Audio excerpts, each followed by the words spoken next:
Hello everyone, it's Anton on the go here, and I just wanted to make this short vlog in honor of our two newly canonized saints, Carlo Acutis and Pier Giorgio Frassati. Over this summer, I was able to visit Milan, Assisi, and Turin, the cities where our beloved saints lived and are currently buried. During my trip, I learned some interesting facts which average Catholics may not know about our new saints. And some of these facts may even surprise you. Both of our new saints loved to travel. Both Saint Carlo and Saint Pier were well-traveled during their lifetime and seemed to always be on the go. Carlo, for one, usually visited his family in London, England, which was where he was born, and traveled and joined pilgrimages throughout France, Portugal, and Italy in search for Eucharistic miracles. And not many people know that in Florence, he once visited this tiny old church, the Church of St. Ambrose, to document a local famous Eucharistic miracle, where his relic is still kept to this day.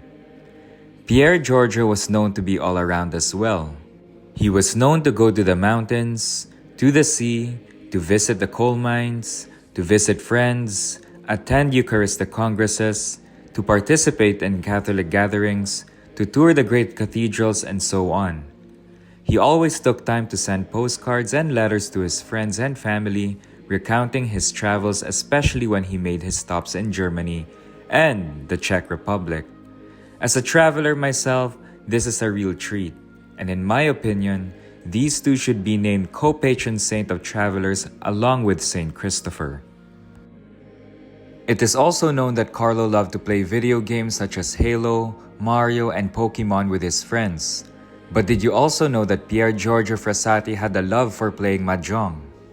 Pier learned to play this game solely to build fellowship and community with his peers during his day in the 1920s. Did you also know that both Pier and Carlo were linguistically gifted? One thing Pier Giorgio could do is communicate, and in several languages. As well as his Italian mother tongue, he could speak German, French, and also Latin.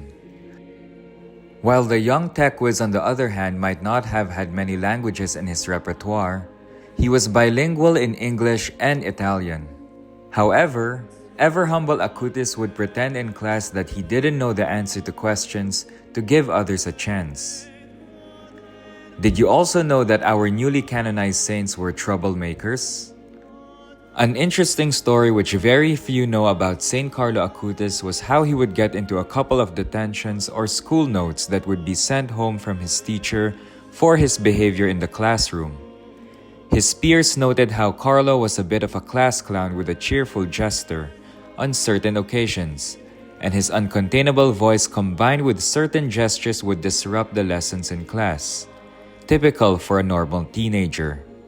He was also known for his contagious personality, which spread onto others, and he too let others infect him with their vivacity just as any other normal teenager would. Frassati, on the other hand, was dedicated to works of social action that would unite people together in fellowship as a means of combating inequalities. He was a fierce opponent of fascism and did not support the regime of Benito Mussolini. He was once arrested in Rome while protesting alongside the 1921 Young Catholic Workers' Congress. You probably didn't know too that our two new saints were night owls. At the age of 9, Carlo Acutis was already reading computer engineering textbooks that he had bought at the Polytechnic University of Milan. He learned algorithms with which he created programs, then websites for parishes, the Jesuits, and the Vatican. He didn't do it for his personal glory, but for the glory of heaven.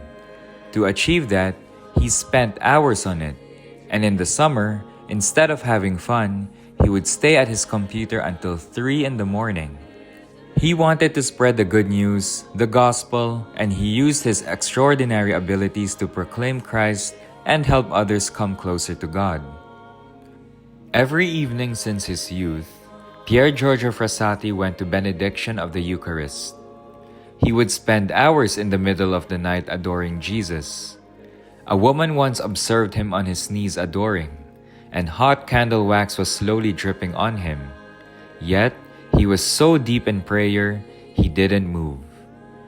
Antonia Salzano, St. Carlo Acutis' mother, told that she once dreamt of St. Francis of Assisi, who told her that Carlo Acutis was within the high ranks of heaven, and that once he was canonized, a new generation of saints would issue forth. I truly believe in this personally, and after spending time in Italy during the Jubilee of the Youth this summer, something is indeed happening, and may the canonizations of our two new older brother saints bring us ever closer to Jesus. Saints Carlo and Pier, pray for us.